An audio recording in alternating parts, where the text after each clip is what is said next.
E estamos de volta com a parte 3 do informativo 889 do STJ e reiniciamos no julgado da quarta turma. O primeiro deles foi inserido no Código Civil. Destaque da seguinte forma: 1. Nas relações paritárias, a cláusula penal, por ter natureza sancionadora e derivar exclusivamente da autonomia privada, admite apenas a interpretação restritiva, não podendo ser ampliada a situações não expressamente previstas no contrato. 2. Em contratos empresariais paritários, a intervenção judicial sobre o conteúdo das cláusulas penais deve observar o princípio da intervenção mínima e da excepcionalidade da revisão contratual, não sendo lícito ao judiciário criar ou ampliar penalidades com base genérica na boa-fé ou na função social do contrato. Então, olha só. Imagina uma situação assim, empresa A e empresa B. E as empresas celebram um contrato assim, a empresa B vai até a empresa A retirar uma mercadoria e se por um acaso ela atrasar o pagamento referente àquela mercadoria, vai ter que pagar uma multa de 20%, uma multa moratória. Então nós temos aí uma cláusula penal, né? O que acontece? Chega o dia de retirar a mercadoria, a empresa não vai lá e não retira. E muito menos paga, né? Nem retirou a mercadoria. Aí a empresa vendedora propõe uma ação judicial e requer a aplicação da multa. A empresa compradora diz: não tinha multa para essa hipótese de eu desistir do contrato. Eu nem fui lá pegar a mercadoria, então a multa não era para isso. A multa era caso eu pegasse a mercadoria e não pagasse no tempo devido. Aí a empresa vendedora diz assim: mas acontece que é uma consequência lógica, porque se você iria pagar a multa caso atrasasse o pagamento, você também tem que pagar a multa caso atrase a retirada. A questão aqui é de boa-fé, de função social do contrato. Gente, nada disso, tá? Tem nada disso aqui. Aqui é uma relação paritária, é uma relação, então, em que as cláusulas decorrem exclusivamente da vontade das partes e que, portanto, cabe ao Poder Judiciário simplesmente fazer uma interpretação restritiva daquilo que decorre da própria autonomia privada. Aqui não é, gente, uma situação, por exemplo, que envolve uma parte vulnerável, uma parte hipervulnerável. Não, que empresa A, empresa B, relação empresarial, contrato paritário, tá? Então, a interpretação aqui é restritiva. A cláusula penal vai ser aplicada se o caso concreto foi igualzinho ao que está na cláusula penal. Não dá para ampliar a cláusula com base em boa-fé, função social do contrato, nada dessas ideias não, tá? Então, como é que ficou o destaque? 1. Nas relações paritárias, a cláusula penal, por ter natureza sancionadora e derivar exclusivamente da autonomia privada, admite apenas interpretação restritiva, não podendo ser aplicada a situações não expressamente previstas no contrato. 2. Em contratos empresariais paritários, a intervenção judicial sobre o conteúdo das cláusulas penais deve observar o princípio da intervenção mínima e da excepcionalidade da revisão contratual, não sendo lícito ao judiciário criar ou ampliar penalidades com base genérica na boa-fé ou na função social do contrato. Seguindo então em frente, vamos agora para o último julgado do dia, que é da sexta turma do STJ, foi inserido no Código de Processo Penal, destaque da seguinte forma: 1.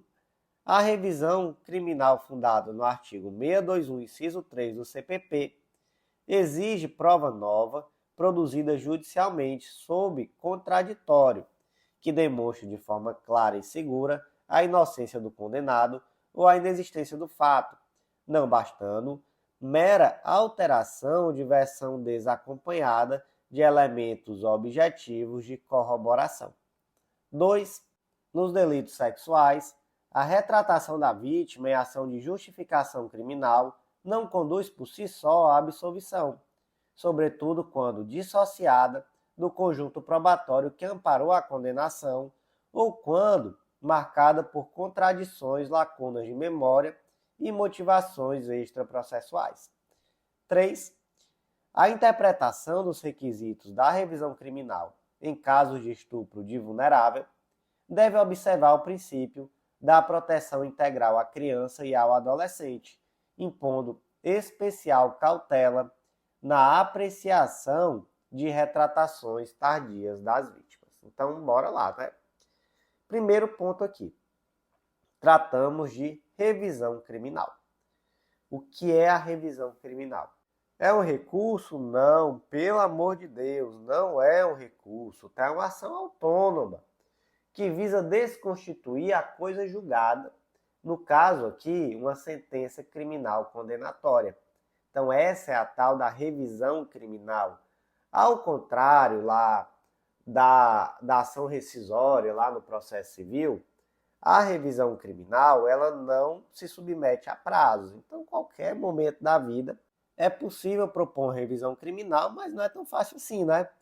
Tem que demonstrar que a sentença condenatória foi contrária ao texto expresso da lei penal ou à evidência dos autos, ou que se fundou em depoimentos, exames e documentos comprovadamente falsos, ou quando, após a sentença, olha só, após a sentença, se descobriram novas provas de inocência do condenado ou de circunstância que determine ou autorize diminuição especial da pena. Então, imagina um caso concreto assim. Imagina que determinada pessoa foi condenada pelo crime de estupro de vulnerável. Anos depois, a criança, que foi a suposta vítima, já é uma adulta, e ela se retrata em juízo dizendo, não, na verdade não foi nada disso que aconteceu, eu menti na época, enfim, hoje eu quero vir aqui falar a verdade.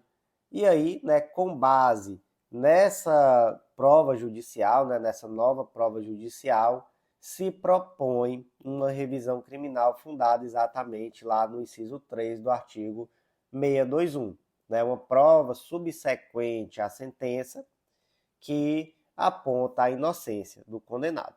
Beleza. Primeira pergunta.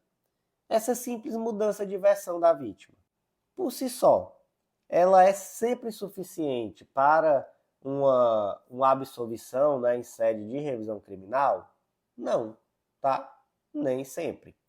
Até porque é necessário verificar se essa alteração de versão ela de fato está acompanhada de algum elemento objetivo que corrobore, né? Se for algo desassociado, completamente desassociado, aí deve ser visto com muito mais cautela. E qual é o alerta que o STJ faz? Especialmente nesse tipo de crime, né? Especialmente nesse tipo de crime, crime de estupro, estupro de vulnerável mais ainda, porque é necessário verificar se não existe nenhum tipo aqui de motivação extraprocessual para que agora, nesse momento da vida, essa pessoa esteja mentindo, né, com o objetivo de tentar salvar aquela pessoa que foi condenada lá no passado.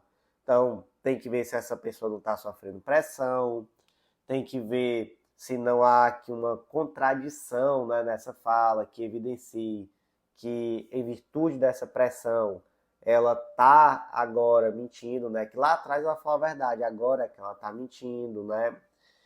Tem que ver se não há uma lacuna de memória, efetivamente, que faça com que não dê para acreditar nessa nova versão que ela está trazendo. Então, enfim, tem que ser visto com cuidado. Qual o recado do STJ aqui? Nem sempre vai ser possível a revisão criminal nesse caso de alteração de versão da vítima. Então, essa alteração de versão da vítima tem que ser vista de forma corroborada com outros elementos e é necessário sempre observar, especialmente nesses casos de crime sexual contra criança e adolescente, a questão da proteção integral, a questão de uma especial cautela, de verificar a motivação, se não há uma coação, né? Enfim, coisas desse tipo, beleza? Então, como é que ficaram os destaques? 1. A revisão criminal fundada no artigo 621, inciso 3 do CPP, exige prova nova produzida judicialmente sob contraditório que demonstre de forma clara e segura a inocência do condenado à inexistência do fato, não bastando mera alteração de versão desacompanhada de elementos objetivos de corroboração. 2. Nos delitos sexuais, a retratação da vítima em ação de justificação criminal não conduz por si só à absolvição, sobretudo quando dissociada do conjunto probatório que amparou a condenação ou quando marcada por contradições, lacunas de memória e motivações extraprocessuais. 3. A interpretação dos requisitos da revisão criminal em casos de estupro de vulnerável deve observar o princípio da proteção integral da criança e do adolescente, impondo especial cautela na apreciação de retratações tardias das vítimas. E, meus amigos, por hoje foi isso. Eu agradeço muito a você que ouviu até o final, então deixa aquele like, compartilha com aquele amigo e deixa aquela avaliaçãozinha com 5 estrelas no Spotify, porque fortalece demais esse projeto e com certeza é um grande incentivo à sua continuidade. Então, por hoje foi isso. Eu agradeço muito a você que ouviu até o final e até a próxima.